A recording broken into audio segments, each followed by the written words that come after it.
Hello.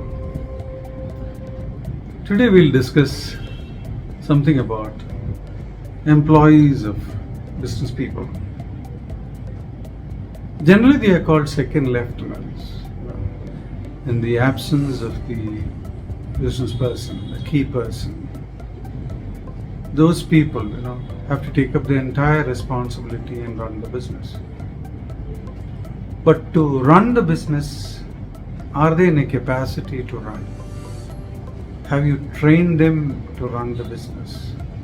Or do you look forward to their running the business and you seated as the owner, overseeing things and monitoring and controlling those two aspects? In many of the businesses, what we see is a one-man army.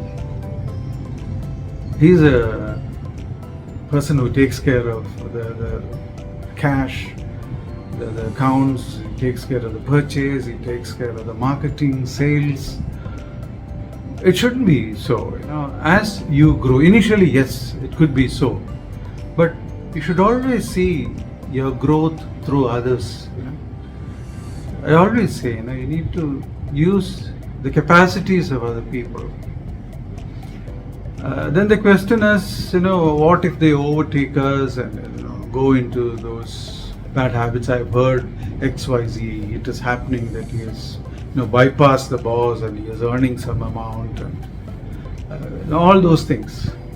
That's because there are no processes inbuilt. Whenever we transfer responsibilities, it has to be done in a systematic and a process-driven way.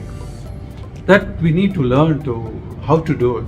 Just offhand, if you give all the responsibility, yes, there's a chance of he or she taking control of the entire situation.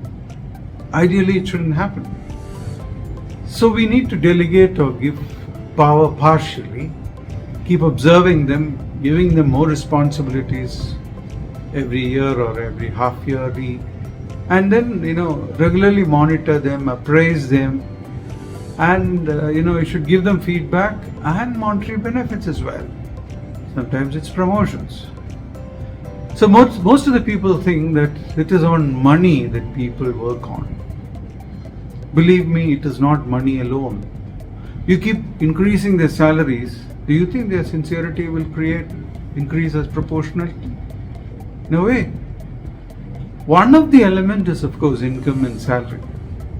But beyond that, there are other factors which we need to consider. So whenever we want employees to take care of your business so that in your absence it runs, we need to take care of them. It's our responsibility. So what all we should do? I'll just share a few thoughts here. The higher thoughts and more thoughts can come in our webinar and in our coaching sessions. Well, it's something like this.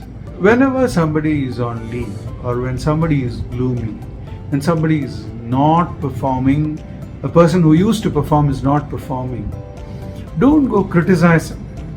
Don't give a firing and just not listening to him is the wrong thing.